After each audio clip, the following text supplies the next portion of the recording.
Boy, were we wrong about dinosaurs.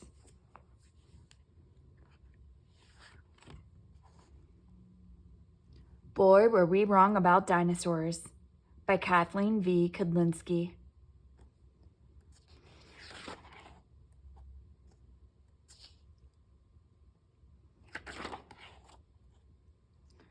Long, long ago, before people knew anything about dinosaurs, giant bones were found in China.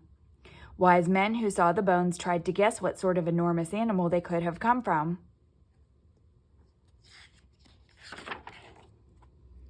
After they studied the fossil bones, the ancient Chinese decided that they came from dragons.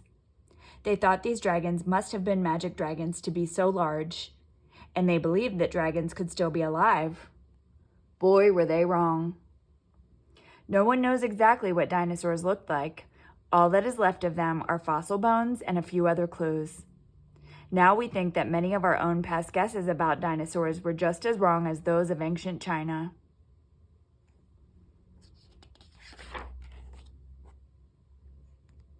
Some of our mistakes were little ones. When the first fossil bones of iguanodon were found, one was shaped like a rhino's horn. Scientists guessed that the strange bone fit like a spike on iguanodon's nose. Ouch, that's not right. Boy, were we wrong about iguanodon. When a full set of fossil bones was found later, there were two pointed bones. They were part of iguanodon's hands, not its nose. Ah, much better.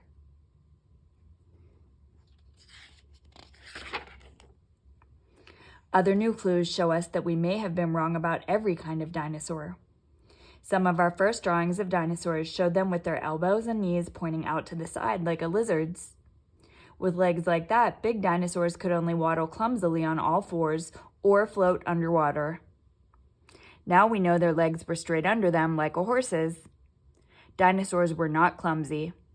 The sizes and shapes of their leg bones seem to show that some were as fast and graceful as deer.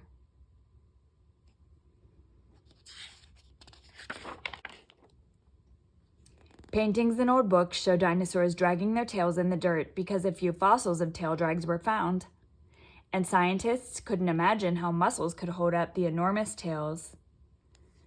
Maybe wheels would help. Thousands of fossil footprints have now been found with no tail drag marks at all. Clues in some dinosaur fossils show that their tailbones had stiff tendons inside to help hold them out straight. With their heavy tails to provide balance, many dinosaurs, even giant Apatosaurus, could probably stand on their hind legs, reaching leaves in the tallest trees. Others, like Tyrannosaurus, always walked on two legs.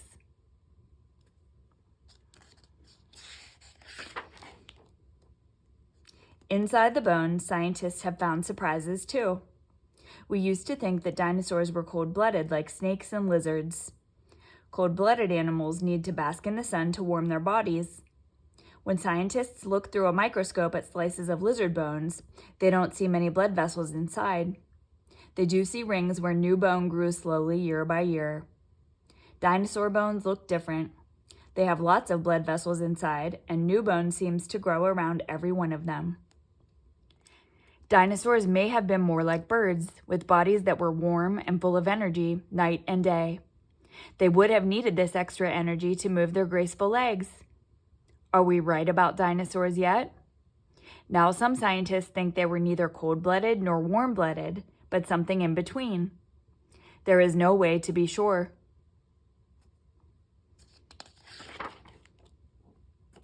Scientists used to think all dinosaurs were scaly because a few fossil skins showed bumps that look like scales. Now more fossils have been found with marks that seem to be from feathers. What did dinosaurs have on their skin? Bumps, scales, or feathers? We can only guess, but we have some good ideas. That might help on cold nights. It's the latest fashion.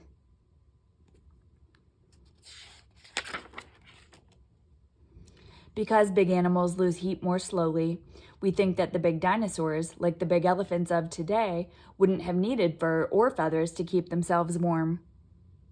In the last few years, fossils of many kinds of little dinosaurs have been found. Some grew no bigger than pigeons. These small animals needed some way to keep from losing their body heat. Some of the fossils show warm, fluffy feathers like a baby chick's. Others show long feathers like a rooster's.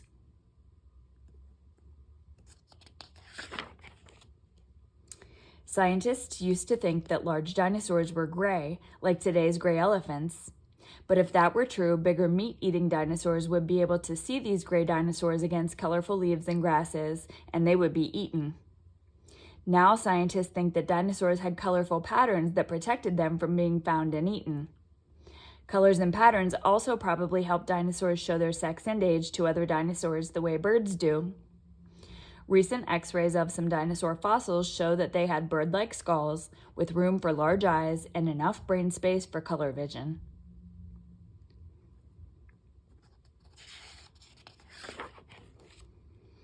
We used to think that dinosaur mothers acted like lizard mothers. Boy, were we wrong. Lizards just lay their eggs on the ground, then leave. They never see their own babies. Now we have found fossil dinosaur eggs in fossil nests. Some of the nests hold newly hatched babies. Other nests are packed tightly with older baby dinosaurs. These youngsters have scratches on their teeth from eating tough plants. Did their mothers bring food back to the nest? Or did the young go out to feed, then come back home to sleep? We can only guess, but these are things that lizards never do.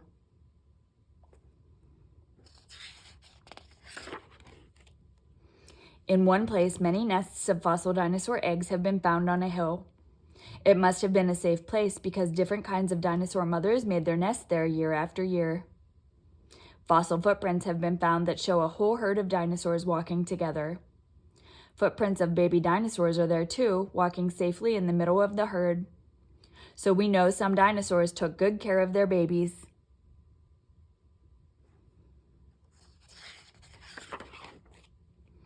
Even our ideas about the end of the dinosaurs seem to have been wrong.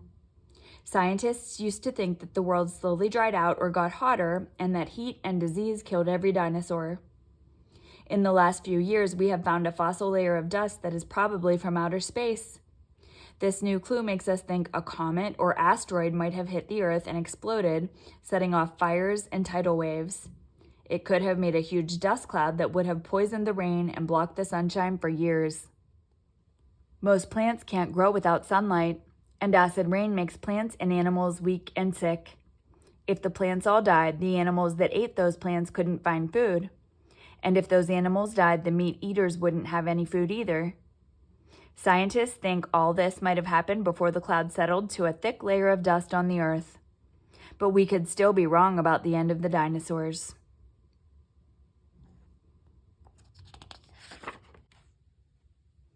In one way, the scientists of today agree with the Chinese of long ago. They believe some dinosaurs are still alive. Toward the end of the millions and millions of years that dinosaurs lived on Earth, some of the smaller, feathered kinds changed bit by bit. Over the years, their feathers became longer. They began to fly. Gradually, they became birds.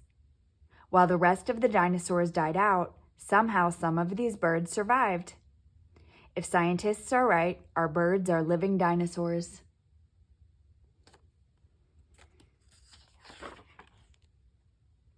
There are still dinosaur books in libraries and bookstores that show the old ways of thinking.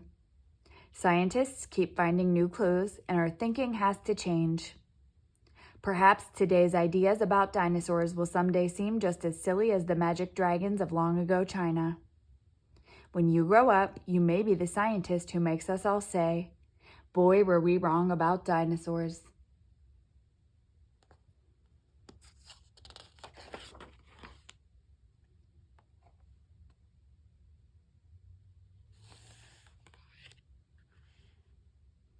The end.